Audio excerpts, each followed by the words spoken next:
Hey, thank you so much for joining us at our Crosspoint Church podcast. Now, if you're new to our podcast or maybe new to our church in general, we're just a bunch of messed up people who don't have it all together, running after a heavenly leader who loves us and meets us right where we are. We hope this message encourages you, builds your faith, and strengthens your confidence as you continue down this journey of what it means to know and follow Jesus. Enjoy this message.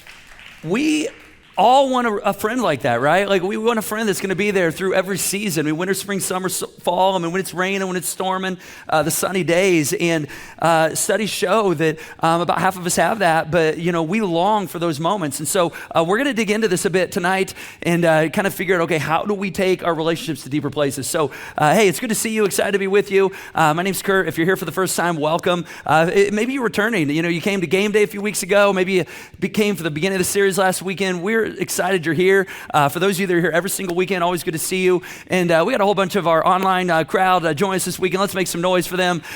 Tuning in from, maybe a bar next to a pool. Maybe you're in your bedroom, your kitchen, wherever you're tuning in from this weekend. Excited to have you with us. Now, we're in week 2 of the series, Navigating Us, and we're looking at how we have these different connections in life and the challenges that we find in making those connections. And each week, we're going to kind of look at a different relationship, whether it's spouse to spouse, or we're going to look in a few weeks at parent to child. We're going to look at friend to friend today. Next week, we're going to look at bridging relationships, how to connect with those that are different than us, and the importance of that. And each of these relationships has a unique challenge that just really makes it tricky to navigate. In fact, a recent survey by on American Life found that when it comes to friendship, less than half of men and 4 out of 10 women actually say they're satisfied with their friendships. Now, you don't need that data right there, right? Because for many of us, we feel that. We experience that every single day. And, depending on your life stage or your story, again, friendship just gets kind of trickier and trickier to navigate, it seems, the more we go through life. Now, I want to kind of set up what we're going to be talking about this weekend by telling a story about a time we had to navigate something. My wife and I, a few years ago, we went on a mission trip to Trinidad and Tobago, and we flew out of the city of Louisville. And so we don't usually fly out of Louisville, but for whatever reason, that's where we're flying out of. And so, it's about a 2-hour trip from Indianapolis. So we left super early. Gave ourselves like 6-7 hours to get there, and thought we had plenty of time. We get on the road, everything's going well. An hour or so out of town, there's a big accident, and everything on the highway comes to a standstill. And we lose about an hour just sitting. And then once traffic begins flowing, it's very slow. And then we find out there's some construction and it's just creeping along. And this was, this is a number of years ago before we had like the apps where you could see like if your flight's on time. I don't think in my whole life I've ever prayed for my flight to not be on time. This was one of those days I'm like, man, I don't know that we're going to make this. I don't know that we're going to make this flight. And so, we're slowly making our way toward Louisville. And, you hit like the bridge that goes across the Ohio River, and there's a bit of a relief. We're like, okay, we might make this. And then we ran into more traffic. And, Louisville's unique because, you can't necessarily see the airport across the city, but you can kind of see it because you see the planes, taking off. And I just remember, we're getting close and we're praying. We're like, oh, surely, hopefully our flight will be delayed about half time. It seems like it is. And, I remember looking at my watch as we were getting close to getting off the interstate at the airport. And it was about the time our flight was supposed to leave. And, within a couple minutes, I see this Delta flight, taking off on the runway. And sure enough, that was our flight right there. We missed it. And it created all kinds of complications because we had multiple legs to our travels and so on. And it's like we were so close right there, and yet it seems so far away. There are many of those so close and yet so far away moments in life, right? Where you just feel like you're on track and you're clicking along, and then all of a sudden, you hit a snag or you hit a detour. And, and then, it takes sucks energy from us because, it's like, gosh, I thought I was almost there. And it just kind of, we just kind of decrease in our energy. And life is full of those moments, but I've also found that oftentimes our friendships are full of those moments as well. For instance, maybe you've had a friendship that you've been kind of working on and growing close to and, got to a really good place, and then all of a sudden you find out that friend is going to move. Or maybe you're the one doing the moving. Maybe you graduated, or maybe you took on a dream job and you're moving to a new community, and all of a sudden everything you've been building, it changes. Or, maybe it's not location changes, but maybe it's season changes. somebody gets married, you become a parent, and all of a sudden those like 10:30 Friday night poker games, it's like that doesn't work real well with like the evening late night feedings, right? And so maybe it's the loss of a spouse, and all of a sudden you're looking for different kinds of connections.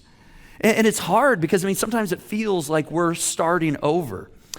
Or, maybe, in your story, and again, these can be such painful moments, but, you feel like you were building up trust in someone and, you felt like they had your back, and then all of a sudden they betray you in some way. And trust is kind of broken. Or you're in a small circle of friends or a small group, and you kind of put yourself out there vulnerably, but none of that vulnerability is reciprocated. Or perhaps you even have a difficult conversation you need to have with a friend or coworker, even maybe somebody you lead, somebody who works for you, and you feel like that. You hope that relationship is strong enough to like bear the weight of that difficult conversation. Then you discover it really wasn't, and perhaps the trust wasn't there. There wasn't like a receiving posture, and so these things just kind of come and they go. And so I saw something this last week. David Brooks, who's a New York Times best-selling author, he wrote the book, How to Know a Person. He was on a podcast recently, and he said, we are in the most rejected period of time ever, he believes, in the history of the world. Now, he was kind of making an argument for this. He's in his 60s, but one of the things he shared, he said, back when he went to like college, 40 years ago, he said, I only applied to like 1 or 2 schools and I got into both of them. And I kind of felt the same way. I'm like, man, I applied to 1. And I was so glad my 2.75 GPA carried me strong, and I got that like acceptance letter because I only applied to 1. But like if you're a student today, you're applying to like dozens of schools, and in many cases you're getting all these rejections. And you hope you might get accepted at 1 or 2. Or maybe it's filling out job applications, and you're doing a lot of things electronically, and it just feels like those digital rejection emails just keep coming. Or perhaps it's in the online dating world. Rejection just hits in so many ways, and I think a lot of that actually can carry into our friendships. And our friendships can, as a result of that, become fragile. And we even keep people at arm's length because, and keep it kind of surfacey because, we don't want to get hurt, and we've had so much rejection, and we've tried this before, and then it's even hard to get the energy to keep trying. In fact, there was a great moment in one of the Ted Lasso episodes, and I want to show you that kind of shows just the difficulty that we have at times when we feel like trust in relationships has been violated. And so take a look at this scene right here. Wow, so much in that to unpack, and for many of us, there may have been a line in there that like we just need to hear. Maybe it's just about belief in ourselves. As we think about today's talk, I think it's helpful for us to name the challenges that we have when it comes to our friendships right now. In fact, you might just think, what are some of the challenges that you face when it comes to like taking relationships to a deeper place? Is it perhaps a life stage thing? Is it a life story? Maybe something you're carrying from, your history, your past? What makes friendships challenging for you right now? My goal is not to dismiss any of that. In fact, sometimes I think we kind of think that friendship's kind of like a crapshoot. We just kind of luck into it. It's the roll of the dice. Sometimes it goes, sometimes it doesn't. And sometimes we feel that way in life in general. Like it's just like, I hope it goes the way that I need it to go. What I want us to consider today is that, when it comes to friendship, perhaps we are more in control than we ever thought that we were.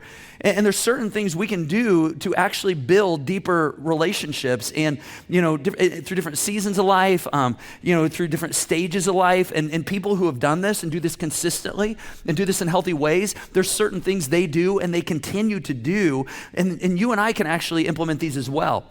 And so we're going to look at these today, and to kind of do this, we're going to look at the framework of this through a story in the Old Testament. And this is something that happened all the way back in 605 BC. All right, and we're going to get a picture of this inspiring group of friends as they kind of navigate a lot of the challenges of relationships in their world at the time. So we're going to start in Daniel chapter 1, and we're going to meet this group of friends. And here's kind of how the story starts right here. It says, in the 3rd year of the reign of King Jehoiakim, king of Judah, Nebuchadnezzar, king of Babylon, came to Jerusalem and besieged it. And the Lord delivered Jehoiakim, king of Judah, into his hand, along with some of the articles from the temple of God. These he carried off to the temple of his God in Babylonia and put them the treasure in the house of his God. So real quick history lesson here. King Nebuchadnezzar, one of the most famous kings in history, probably learned about him in senior high history class. He built one of the largest empires ever, the Babylonian Empire. The capital city of the Babylonian Empire was Babylon, which is what we know today as modern-day Iraq. And the real Nebuchadnezzar, back in 605 BC, he actually started this whole initiative by trying to expand his territory. In fact, that's what the story here, the text tells us, is that he sets his eyes on Israel. Now, one of the unique things about this story is God was still in control. Even though the people of this time, they felt like, oh my gosh, everything's out of control. This isn't going the way we want. One of the meta-narratives of the Old Testament, really of the whole Bible, is this ongoing story of how God is in control. And are we willing, in the midst of things not being the way that we want or we perceive that they are we willing to actually trust God in those moments? And so a little more on the Old Testament, what's going on here in the Old Testament, God's working through these people known as Israel. And he was wanting to reveal himself to the whole world, and he was using this group to do that, but this group of people known as Israel kind of struggled following God. They wanted to follow their own, worship their own gods, follow their own ways, and God was like, hey, listen, I love you, I'm getting frustrated with you, I'm not gonna leave you, I'm gonna be with you, but there's some consequences, for some of the things you're doing. And one of those consequences is that, I'm going to let a foreign power come in, and this is going to basically kind of cause you to go into exile. And so King Nebuchadnezzar comes to defeat the city of Jerusalem, and he takes stuff that Solomon put in the temple that was built for God, and he takes that stuff and puts it in his temple to his God. Not only does he take stuff, he also takes people. In fact, that's the next part of the story here. It says the king ordered Aspenaz, chief of his court officials, to bring the king's service some of the Israelites from the royal family and the nobility, young men without any physical defect, handsome, showing aptitude in every kind of learning, well-informed, quick to understand, and qualified to serve in the king's palace. So when King Nebuchadnezzar took over this territory, he had this real crude strategy. He didn't go in and demolish everything or enslave everyone.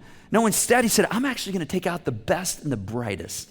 All right, I'm going to take the prettiest people. This was like Harvard meets Hollywood. That's what he did. He's like, I'm going to take the best looking people and I'm going to take them back to Babylon. I'm not going to torture them. He had a different strategy. In fact, here's what he did. He said he, meaning the head of the courts, was to teach them the language and the literature of the Babylonians. The king assigned them a daily amount of food and wine from the king's table, and they were to be trained for 3 years, and after that, they were to enter the king's service.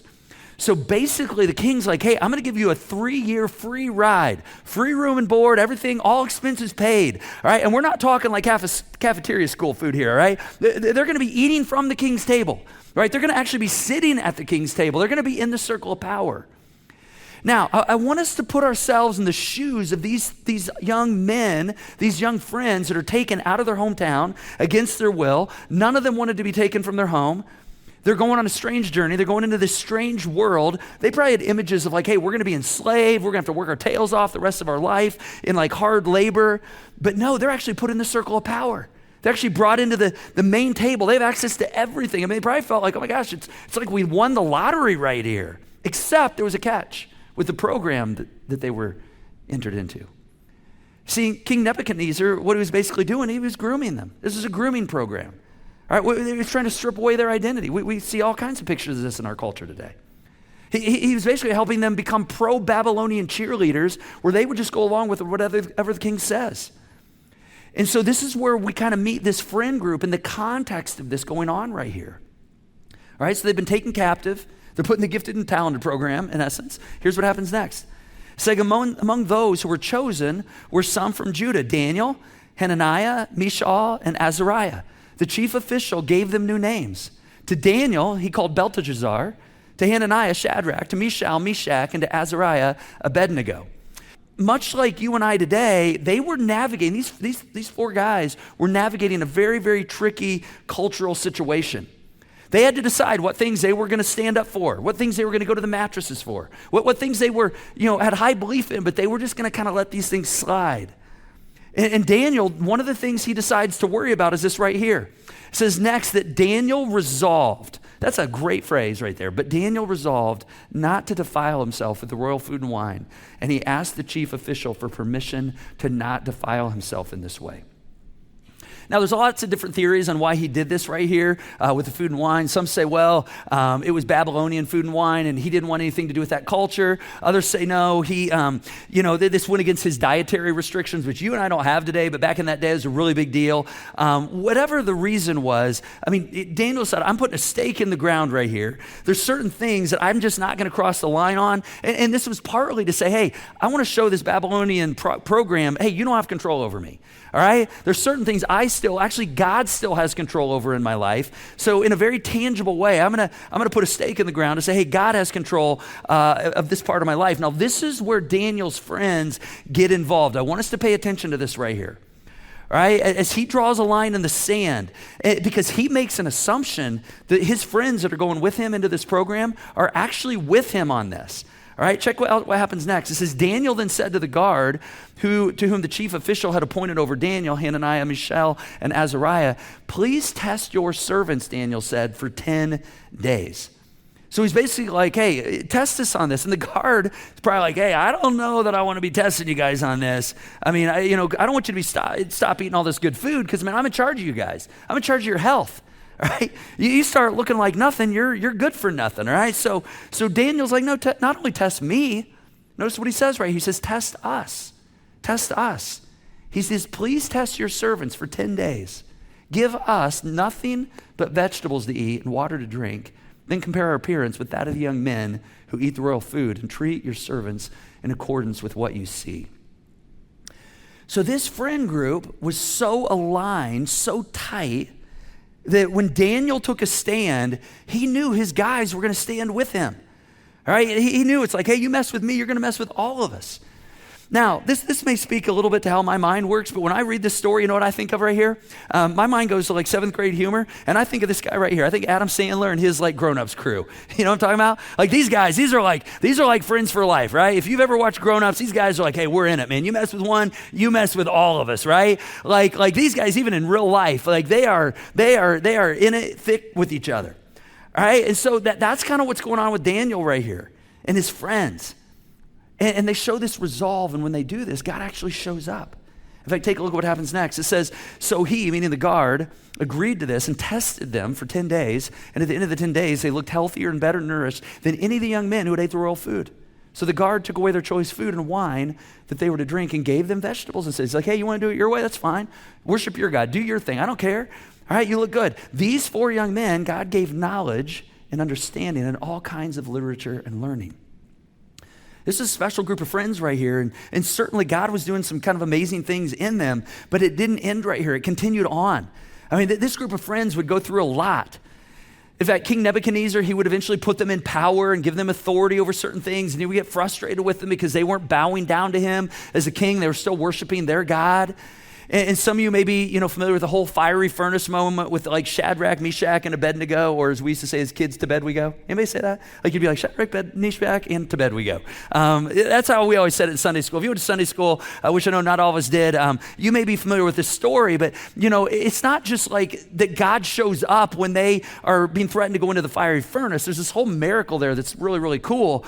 But the part of the story I love the most is that, this friend group, they have some resolve. They basically say to the king, hey, listen, King Nebuchadnezzar, you can throw us in this fiery furnace if you want. It's not going to change our minds. We're not going to worship, you or your God because we believe our God's going to show up and rescue us. And even if he doesn't show up, we're still not going to do it. That's resolve right there. And that's powerful. And if you're like me, sometimes you hear these stories and you look at this picture like this, you go, oh my gosh, I want people like that in my life.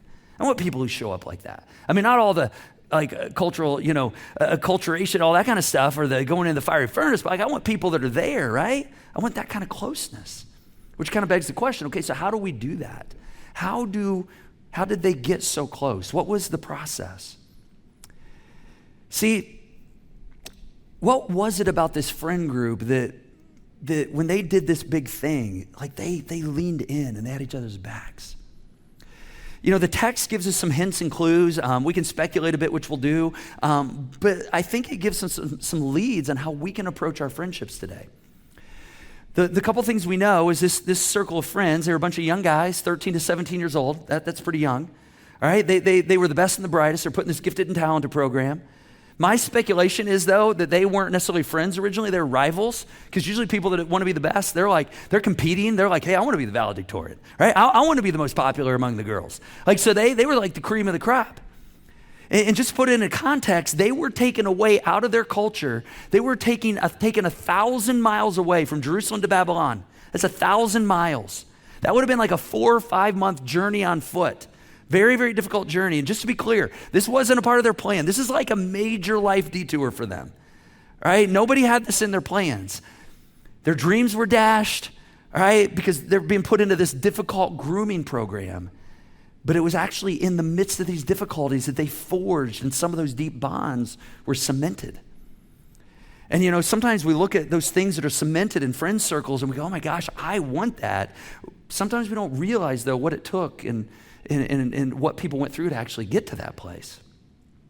I actually had a conversation like this with a friend of mine recently. We were talking, he's newer to Crosspoint, not real new, but wasn't with us back in the school days, as I know many of you weren't. And he was like, man, I just love some of the stories I hear about, some of the moments when you guys were meeting in the school and God would show up and you thought, he'd led you to this, and then it's like that got shut down, and then you're waiting, okay, God, what's next? And then God shows you, hey, here's some land for you, and just there's all these key moments that Crosspoint's had throughout our history, even up to the last year and a half, 2 years. I'm going to give a little color on one that happened in a few minutes just a few years ago. But those are cool moments looking back. In the midst of them, they're difficult. But his comment was, man, there's such a bond with those that were a part of that. I wish I was a part of that. I'm like, well, dude, it was cool. I mean, it was cool, but man, it was hard too. Those were some hard times. And see, sometimes I think many of us, we're kind of waiting for the perfect moment for friendship to happen. We're waiting for the perfect season. I think what Daniel would say, he'd be like, hey, there's no perfect season, right? It's often in the imperfections of life. It's often in the imperfections of our story that those deeper bonds are actually cemented. And see, that was Daniel's experience, and it didn't just happen.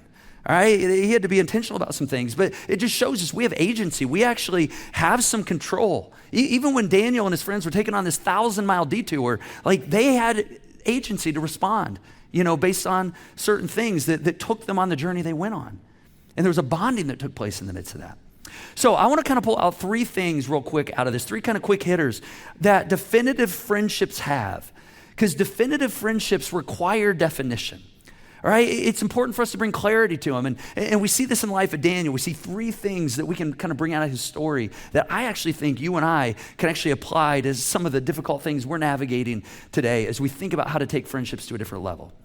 So the first one is this. The first one is called definitive values. That's what we're going to call it. That's my me emoji right there. You like my me emoji right there? How cool is that? And so that's like, hey, we need to have a circle where we kind of are with people that have similar values. We define those values. All right? Because listen, Daniel and his friends, they did this. They're going into this strange culture of Babylon.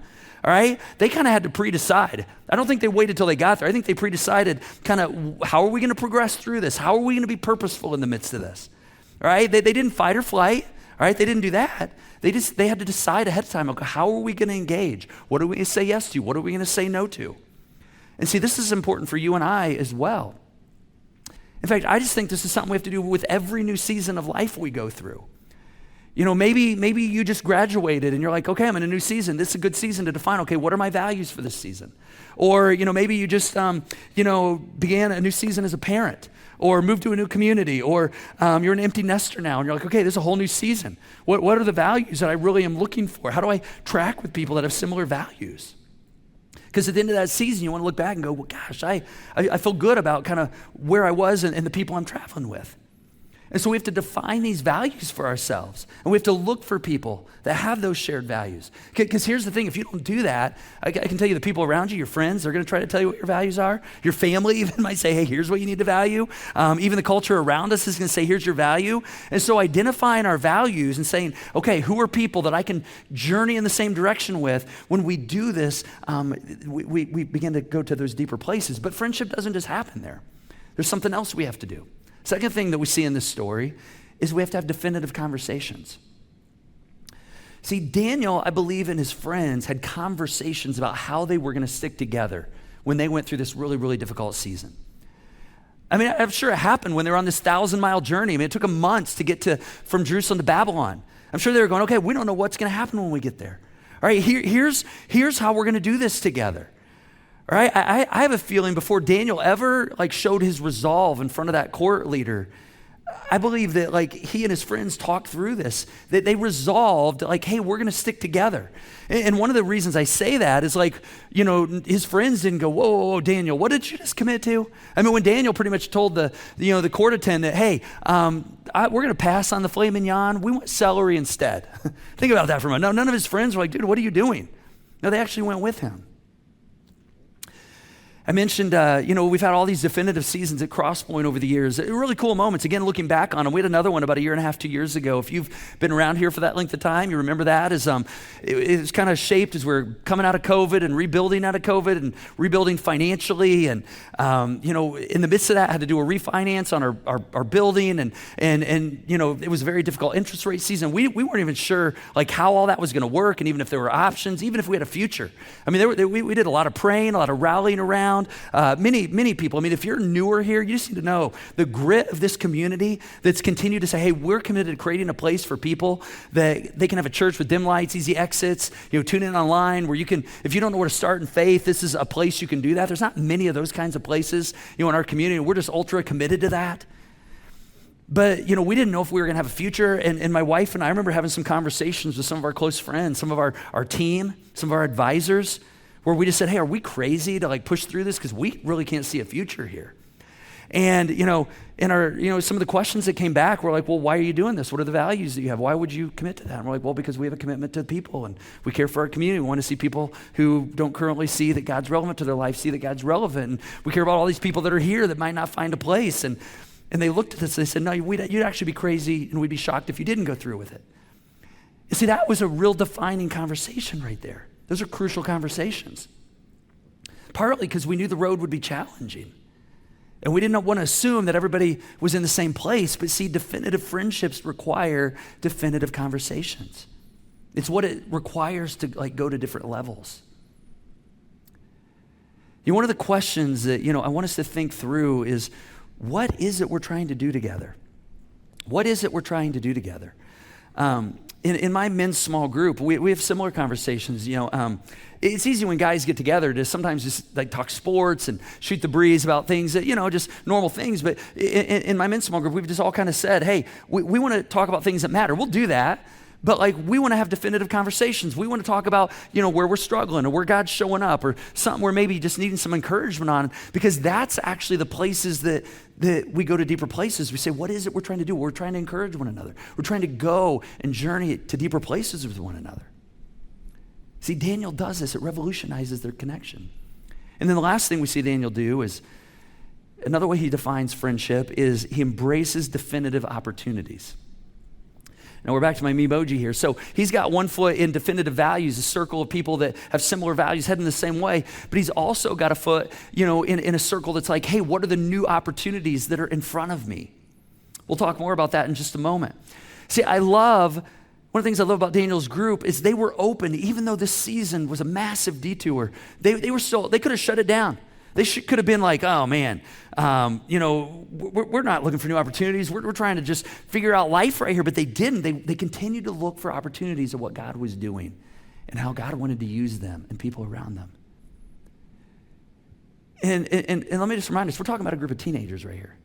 And we're still talking about them 2,600 years later, which means if you're a teenager, take note of that right there. All right, your age doesn't define you. Man, when God calls you to a moment and you step up and meet that moment, I mean, there's pretty amazing things. You can actually create massive change. See, the best friendship circles are not cliques. All right, and we all know that, right? Nobody wants to be in a clique, but one of the things I've discovered is over time, our friendship circles naturally become cliques. Even though we don't really become aware of it, but they just naturally become insider groups. The best friendship circles are actually outward focused. So here's my memoji again. So we need to have one foot in a circle with people that are headed in the same direction. We need to have our other foot in a circle with people who are new and outward focused. Who are the people that perhaps God's putting in front of me to connect with? And see, it was their openness that actually bonded them and created some pretty strange and amazing things in a powerful way. Now, you're in my context is different than Daniel's. He was facing different things than you and I do. But we have significant opportunities in front of us. We have opportunities in our friend circles to actually rise up and meet some of the challenges that are going on all around us. Or we have the opportunity to step away from them. Last week we looked at one of the ways that relationships bond is when we have a shared mission, around what God's doing and what we're called to be a part of. And that's one of the cool things about being a part of a church is we have this shared mission. And I want to circle back around to kind of where we started, this talk at. And that's one of the things that our culture around us presents to us. David Brooks, he said this phrase, he said, we're in one of the most rejected periods of time, ever. I want you to ask yourself, what would it look like for you and I in our friends group to kind of rise up and meet that moment right there? To be intentional, to include people that perhaps are outside of our current circle. See, this is where this gets pretty personal for me because I've had a lot of moments where I didn't necessarily belong, but people included me in their circle and I didn't really know why. And I can go all the way back to college. In fact, last weekend I talked about one of my good friends, Angelo, who serves out at our coffee bar here. And we've been doing ministry together for like 30 years, doing mission projects, all kinds of things. We have a lot of shared history. But, when we were at school together, he was older than me. He included me in his circle and he didn't have to, but he invited me in. And introduced me to some other guys. There's another guy that was a little older than me from my hometown that went to the university I went to, and he included me in his circles and with his roommates, and they invited me to their apartment, and we'd play intramurals together, and we'd hang out and talk about spiritual things and relationships together. It's pretty cool. I even met my wife through this network of relationships. Little did I know it would turn into, my marriage, going 30 years strong. And so that friend circle was very, very impactful for me, but they included me, and they didn't have to. There's no reason that they needed to invite me in.